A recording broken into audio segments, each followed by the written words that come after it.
Item ಯಾವುದೇ ಇರಲಿ try ಮಾಡಿ ಆಚಿ ಚಿಕನ್ ಮಸಾಲಾ. ಆಚಿ ಚಿಕನ್ ಮಸಾಲಾ. ಎಲ್ರಿಗೂ ನಮಸ್ಕಾರ. ವೇದಿಕೆ ನಿಜವಾಗಲೂ ಒಂದು ಚಿತ್ರರಂಗದಲ್ಲಿ ಒಂದು ಚಿತ್ರ ಪ್ರಾರಂಭ ಆಗ್ತಾ ಇದೆ ಇವತ್ತು. ಅಂದರೆ ಇವತ್ತಿನ ಪರಿಸ್ಥಿತಿಯಲ್ಲಿ ಒಂದು ಚಿತ್ರ ಪ್ರಾರಂಭ ಆಗುತ್ತೆ ಅಂದರೆ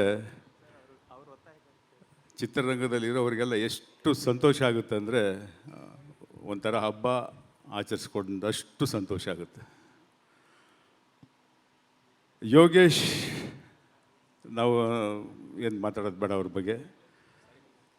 ಚಿತ್ರರಂಗದಲ್ಲಿ ಪಾದಾರ್ಪಣೆ ಮಾಡಿ ಚಿತ್ರರಂಗದಲ್ಲೂ ಒಂದು ಒಳ್ಳೆಯ ಹೆಸರು ಮಾಡಿ ಯಶಸ್ವಿ ಚಿತ್ರಗಳನ್ನು ಮಾಡಿ ಇಷ್ಟು ವರ್ಷಗಳು ನಾವು ಅವ್ರನ್ನ ಕಳ್ಕೊಂಡಿದ್ವಿ. ಚಿತ್ರರಂಗದಲ್ಲಿ ತೆರೆ ಮೇಲೆ ಕಳ್ಕೊಂಡಿದ್ವಿ ಅವ್ರನ್ನ ನಾವು. ಹಾಗೆ ರಾಜಕೀಯ ರಂಗಕ್ಕೆ ಹೋಗಿ ರಾಜಕೀಯದಲ್ಲಿ ಅವರಿಗೆ ಅವರ ಕ್ಷೇತ್ರದಲ್ಲಾಗ್ಬೋದು ಏನೇ ಕೆಲಸ ಮಾಡಿದ್ರೂ ಆ ಕ್ಷೇತ್ರದಲ್ಲಿ ಮಾಡೋದಂಥ ಕೆಲಸ ಇಡೀ ಕರ್ನಾಟಕ ಮಾತಾಡುವಂಥ ಒಂದು ಕೆಲಸ ಮಾಡೋದಂಥ ಒಂದು ನಮ್ಮ ಸ್ನೇಹಿತರು ಅಂತ ಹೇಳೋಕ್ಕೆ ಇಷ್ಟಪಡ್ತೀನಿ. ರಾಜಕಾರಣ ಬಿಟ್ಬಿಡಿ. ಸೊ ನಾನು ಏನು ಹೇಳೋಕ್ಕೆ ಇಷ್ಟಪಡ್ತೀನಿ ಅಂದರೆ, ಏನಾದರೂ ಒಂದು ಕೆಲಸ ಹಿಡಿದ್ರೆ ಅವರು ಅದನ್ನು ಅಚ್ಚುಕಟ್ಟಾಗಿ ಮಾಡಿ ಅದರ ರಿಸಲ್ಟ್ ಬರೋವರೆಗೂ ಬಿಡೋದಿಲ್ಲ ಅನ್ನೋವಂಥ ಒಬ್ಬ ವ್ಯಕ್ತಿ ಯೋಗೇಶ್ ಅವರು. ಖುಷಿಯಾಗುತ್ತೆ ಸರ್. ನೀವು ನಿಮ್ಮ ಮಗನ್ನ ಒಂದು ಸರಿ ಪರಿಚಯ ಮಾಡಿಸಿದಾಗ ಯಾವಾಗ ಪಾದಾರ್ಪಣೆ ಮಾಡಿಸ್ತೀನಿ ಅಂತ ಕೇಳಿದ್ದೆ. ಅವಾಗವಾಗ ನಿಮ್ಮದೆಲ್ಲ ಈ ಫೋಟೋ ಗೀಟೋ ನಾವು ಮೈಸೂರು ಕಡೆ ಹೋಗುವಾಗ ನಿಮ್ಮ ವಿನಯದಲ್ಲಿ ನೋಡೋವಾಗ ಅಯ್ಯೋ ಯೋಗೇಶ್ ಅವ್ರು ನಮ್ಮ ಮಗನ್ನ ಇಂಟ್ರೊಡ್ಯೂಸ್ ಮಾಡಿಲ್ವಲ್ಲಪ್ಪ ಅಂದ್ಕೊಂಡಿದ್ದೆ. ಸೊ ಬಟ್ ಇವತ್ತು ತುಂಬ ಖುಷಿ ಆಯಿತು. ನಿಜ ಹೇಳ್ತೀನಿ, ನಾನು ಇವತ್ತು ತಪ್ಪು ತಿಳ್ಕೊಬೇಡಿ ಹಿಂಗೆ ಹೇಳ್ತೀನಿ ಅಂತ.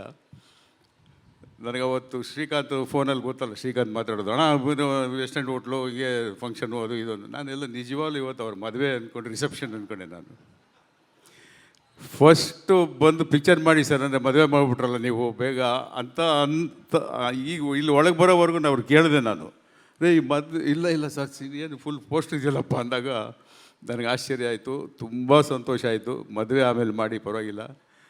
ಬಟ್ ಈ ಸಂದರ್ಭದಲ್ಲಿ ನಿಮ್ಮ ಮಗನ್ನ ಚಿತ್ರರಂಗಕ್ಕೆ ಪರಿಚಯಿಸ್ತಾ ಇರೋದು ತುಂಬ ಸಂತೋಷ. ಇದು ನಿಮ್ಮ ಜವಾಬ್ದಾರಿ. ಪರಿಚಯ ಮಾಡಿದ ಮಾತ್ರ ಅಲ್ಲ, ಇನ್ನು ಮುಂದೆ ನಮ್ಮ ಜವಾಬ್ದಾರಿ ಅವನ್ನ ಬೆಳೆಸೋದು. ಇಡೀ ಚಿತ್ರರಂಗದ ಜವಾಬ್ದಾರಿ. ಯಾಕೆ ಅಂದರೆ ಮಾಧ್ಯಮದ ಮಿತ್ರರು ಇಲ್ಲಿದ್ದೀರಿ. ನಿಮಗೆಲ್ಲ ಇವತ್ತು ಚಿತ್ರರಂಗದ ಪರಿಸ್ಥಿತಿ ಗೊತ್ತಿರುವಂಥದ್ದು. ಮಾಧ್ಯಮ ನಮ್ಮ ಜೊತೆಯಲ್ಲಿ ಉಸಿರಾಗಿ ಬೆರೆತು ಇಷ್ಟು ವರ್ಷಗಳು ಒಂದೊಂದು ಚಿತ್ರಕ್ಕೆ ಒಬ್ಬೊಬ್ಬ ನಿರ್ಮಾಪಕ ಆಗ್ಬೋದು, ನಿರ್ದೇಶಕ ಆಗ್ಬೋದು, ಎಷ್ಟು ಕಷ್ಟಪಟ್ಟು ಒಂದು ಸಿನಿಮಾ ಮಾಡ್ತಾರೆ ಅನ್ನೋದೆಲ್ಲ ನೋಡ್ಕೊಂಬಂದಿದ್ದೀವಿ. ಆದರೆ ಇವತ್ತಿನ ಪರಿಸ್ಥಿತಿಯಲ್ಲಿ ಒಂದು ಚಿತ್ರ ಮಾಡಬೇಕು ಅಂದರೆ ಭಯ ಆಗುತ್ತೆ. ಇವತ್ತು ಇಷ್ಟು ವರ್ಷಗಳು ನಾನು ಇಷ್ಟು ದೊಡ್ಡ ದೊಡ್ಡ ಸಿನಿಮಾಗಳು ಮಾಡಿದ್ದೀವಿ. ಆದರೂ ಇವತ್ತೊಂದು ಚಿತ್ರ ಮಾಡಬೇಕು ಅಂದರೆ ಇರಪ್ಪ ಅಂದರೆ ಗೊತ್ತಿಲ್ಲ ನಮ್ಗೆ ಅದೊಂದು ಕೆಟ್ಟ ಬುದ್ಧಿನೋ ಒಳ್ಳೆ ಬುದ್ಧಿನೋ.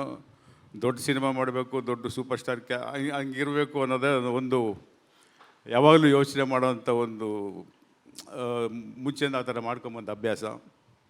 ಈಗ ಒಂದು ಚಿತ್ರ ಮಾಡಿ 100 ಕೋಟಿ ಕಳ್ಕೊಂಬಿಡ್ತೀವ ಹೆಂಗಪ್ಪ ಅನ್ನೋದೆಲ್ಲ ಭಯ ಇರುತ್ತೆ.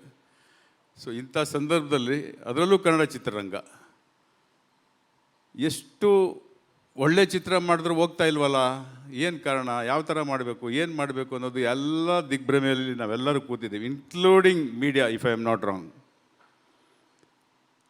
ಈ ಸಂದರ್ಭದಲ್ಲಿ ಯೋಗೇಶ್ ಅವರು ಇಷ್ಟು ದೊಡ್ಡ ಮನಸ್ಸು ಮಾಡಿ ಅವರು ಮಗನ್ನ ಇಂಟ್ರೊಡ್ಯೂಸ್ ಮಾಡ್ತಾಯಿದ್ದಾರೆ ಅಂದರೆ ಅವ್ರನ್ನ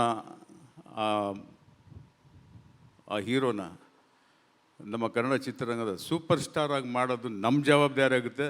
ದಯವಿಟ್ಟು ಇದನ್ನೆಲ್ಲ ನಾವು ಮನಸ್ಸಲ್ಲಿ ಇಟ್ಕೊಂಡು, ಯೋಗೇಶ್ ಅವರೇ ಥ್ಯಾಂಕ್ ಯು ವೆರಿ ಮಚ್. ನಿಮ್ಮ ಮಗನ್ನ ನಮ್ಮ ಚಿತ್ರರಂಗ ಈ ಸಂದರ್ಭದಲ್ಲಿ ಒಂಥರ ಆಕ್ಸಿಜನ್ ಕೊಟ್ಟಂಗೆ. ನೀವು ಚಿತ್ರರಂಗದ ಪರಿಸ್ಥಿತಿ ಹಂಗಿದೆ, ಎಲ್ರಿಗೂ ಗೊತ್ತಿರೋದೆ. ಕೊಟ್ಟಿದ್ದೀರಾ, ಅದು 2 ಚಿತ್ರ ಅನೌನ್ಸ್ ಮಾಡಿದ್ದೀರಾ. ಒಳ್ಳೆಯದಾಗಲಿ. ನನ್ನಿಂದ ಚಿತ್ರರಂಗದಿಂದ ಏನೇ ಆಗಬೇಕು ಅಂದ್ರೂ ದಯವಿಟ್ಟು ಹೇಳಿ. We are there for you sir. Thank you very much. God bless.